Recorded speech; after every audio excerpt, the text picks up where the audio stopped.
ఒకవైపు దట్టమైన అటవీ, మరోవైపు రిజర్వాయర్. గ్రామానికి రోడ్డు మార్గం లేదు. అయినప్పటికీ చదువు కోసం 12 మంది చిన్నారులు ప్రాణాలు సైతం లెక్క చేయకుండా ప్రతిరోజు 2 కిలోమీటర్లు దూరం నాటు పడవలపై ప్రయాణం చేస్తున్నారు. ఏ మాత్రం అటు ఇటు అయినా అంతే పరిస్థితి. అల్లూరి సీతారామరాజు జిల్లా అనంతగిరి మండలం పిన్నకోట పంచాయతీలోని సోలుబొంగు గ్రామంలో విద్యార్థుల పరిస్థితి.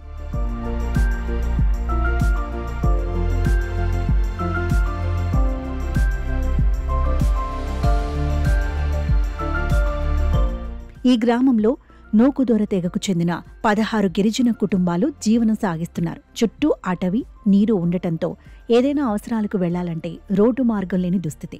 ప్రతిరోజు గ్రామస్తులు ఈ పిల్లలను పడవలో తీసుకెళ్లి తిరిగి తీసుకొస్తున్నారు. వర్షాకాలంలో ఈ ప్రయాణం మరింత ప్రమాదకరంగా మారుతుంది. అయినా తమ పిల్లల జీవితాలు మా వల్లే కాకూడదు, చదువుకొని వెలుగులోకి రావాలనే ఆశతో గ్రామస్తులు ఈ కష్టాన్ని భరిస్తున్నారు.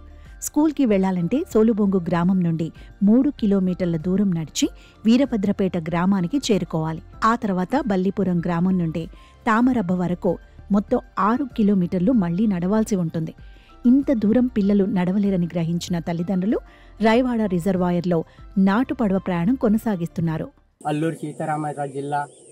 ఈరోజు మేము సొల్బొంగు గ్రామం నుంచి గత 20-30 సంవత్సరాల కాడి నుంచి ఇక్కడే జీవిస్తున్నాం. కానీ ఈ రోజు అయితే మాకు పిల్లలకి పాఠశాల లేదు, అలాగే రోడ్డు సౌకర్యం లేదు. అలాగే రోజు తామరబ్బ స్కూల్కి మా పిల్లల్ని తీసుకెళ్లాలంటే రోజు పడవ ప్రయాణం పెట్టి తీసుకెళ్తున్నాం. కాబట్టి ప్రతిరోజు కూడా అలాగే 3 కిలోమీటర్ల దూరాన్ని తామరబ్బ స్కూల్కి మా పిల్లలకి తీసుకెళ్లి మళ్ళీ రోజు సాయంత్రం 5 గంటలకు మా పిల్లలకి మేము తీసుకుని వస్తున్నాం. పంచాయతీ అధికారులు కానీ మా మండలం అధికారులు కానీ ఈ రోజుకొచ్చి సొల్బొంగు గ్రామం పిల్లలు ఎటువంటి రకంగా జీవిస్తున్నారని కూడా ఏ అధికారి కూడా వచ్చి ఈరోజు మా గురించి తెలియపరలేదు, తెలుసుకోలేదు కూడా. కాబట్టి మాకు వెంటనే రోడ్డు సౌకర్యం, మా పిల్లలకి పాఠశాల కల్పిస్తారని మేము ఈరోజు కోరుకుంటున్నాం. ఈ ప్రయాణం ప్రమాదమని తెలిసినా సరే గ్రామం నుండి 12 మంది పిల్లలు రోజు అనకాపల్లి జిల్లా దేవరాపల్లి మండలంలోని తామరబ్బ పాఠశాలకు వెళుతున్నారు. నిత్యం గ్రామస్తులు పిల్లలను తీసుకెళ్లి తిరిగి తీసుకొస్తున్నారు. వర్షాకాలంలో ఈ ప్రయాణం మరింత ప్రమాదకరంగా మారుతుంది. అయినా కానీ విద్య కోసం వారి పట్టుదల ఏమాత్రం తగ్గలేదు.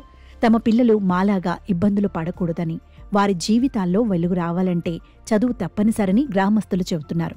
ఇప్పటికైనా ప్రభుత్వం ఈ గిరిజన గ్రామాన్ని సందర్శించి పిల్లల విద్యకు ఆటంకం కలగకుండా చర్యలు తీసుకోవాలని గ్రామస్తులు కోరుతున్నారు. లేదంటే రోడ్డు మార్గమైనా కల్పించాలని వేడుకుంటున్నారు. పినకోట పంచాయతీ అనంతగిరి మండలం అల్లూరు సీతారామరాజు జిల్లా. మా సొల్బొంగు గ్రామానికి పాఠశాల రోడ్డు సౌకర్యం లేనందువలన పిల్లలు ఏమంటే పడవ ప్రయాణం మీద 3 కిలోమీటర్ల దూరంగా తీసుకెళ్లటం అయితే జరుగుతుంది. అదే విధంగా మాకు పాఠశాల కావాలంటే మా ఊర్లో కావాలి. మా పిల్లలు కూడా బాగుండాలంటే మా ఊర్లో పాఠశాల కావాలని అడుగుతున్నాం ఈరోజు.